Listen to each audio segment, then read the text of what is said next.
Hey guys, welcome to episode 7 of Jacqueline Eats. This is the Oscar meal prep edition. I'm sure you're probably watching the Oscars and not watching this live. That's okay, you'll get the replay, totally fine. I'm gonna keep it short because I know you're watching the Oscars and I know you wanna get back to that, or you probably have something else happening in your life. So today, I'm not gonna give you any recipes. What I'm gonna do is show you how I meal prep. And basically, it is the simplest way to meal prep in the world.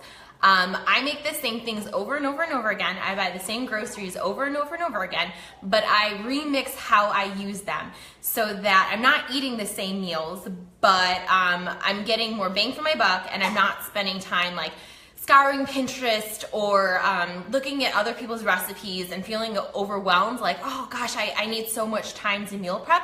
So I will show you what I have, and I hope that you get some tips from this. Please make sure you press like. That lets me know that you're here. Press heart if you love the information you get, and share this video if it helps you with some things, because it can help someone else with their meal prep this week as well. So I actually have my man Tito Zvaka being my cameraman today. So I'm going to show you what I have on our countertop. So I have my spaghetti squash that I already cut in half. This is about like $3. And I'm gonna get started with that. So when you make spaghetti squash, thanks for those likes, I appreciate it. You just scoop out the seeds like this. So it's a squash, it's like a pumpkin. You can actually make those seeds and eat them as well. I haven't actually done it. I tried to, and then I got lazy. But you scoop all of this stuff out, and then, pretty simple, get all that. Once you have all of this scooped out, you can microwave it with a little bit of water, or you can roast it.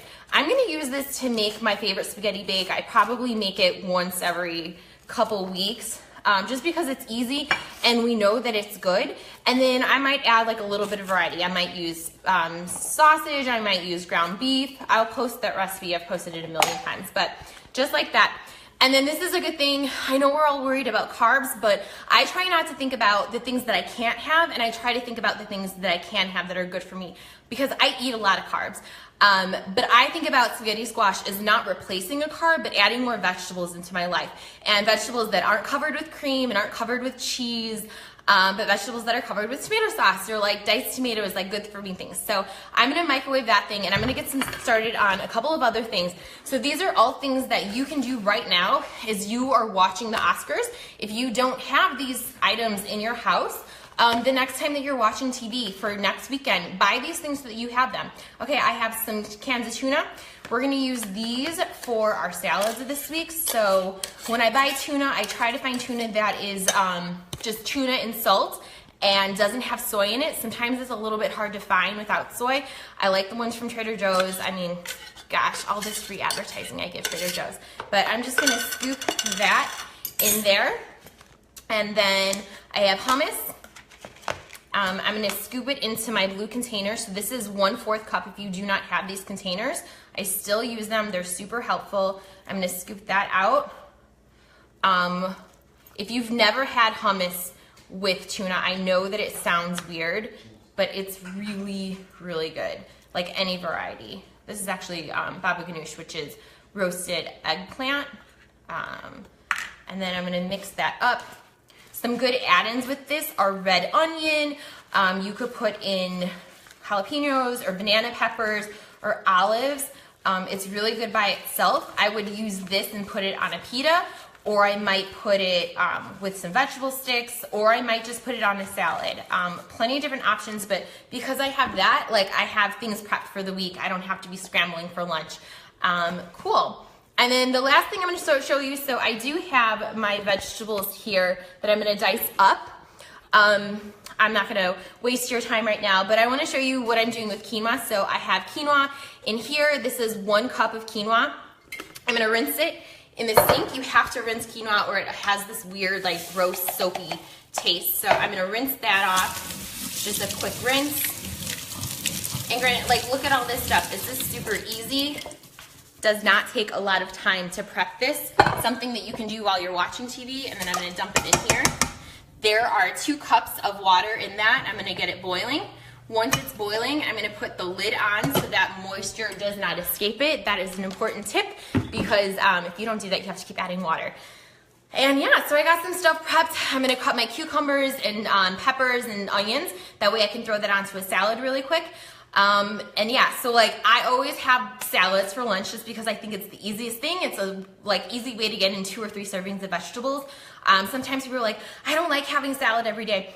If you're having a salad that is just iceberg lettuce and tomatoes, that's probably why you're bored with salads. But if you're adding different vegetables and different proteins and different carbs and using like a different salad dressing every time, it adds excitement. Or crumbling up like a tortilla chip on it. Just add something different and then you're getting those vegetables in every day and you don't have to have like a spinach smoothie.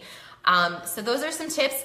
You guys can see I have my United States of Runners shirt on. Can you believe it has been almost a full year since we ran 100 miles together? That was last March 8th. So that's coming up pretty soon. I'm really stoked for it. I can't believe it's been a year. And it's awesome because I have not finished my 1,000 mile goal. We all get to things where we have a goal, things come up in life, and you know, it happens, like things pass by us. So I am working on hitting that 1,000 mile goal by March 8th. I would love for you to join me on March 8th. I'm looking for 100 people to join me. If you joined me last year, awesome. I'm counting on you to join me again this year just to run or walk 1 mile on March 8th. And hopefully you can share this with some people that you know need some activity, some movement, some motivation this spring. If you are still interested in my accountability group, Tuesday is the last day to order where you get the special price. Get in contact with me if you have ever thought about coaching with me. You're definitely not going to want to miss out on it. It's been an awesome, life-changing month this February. And then, yeah, I'll see you guys March 8th for our run. And I will see you watching the Oscars. Bye, guys.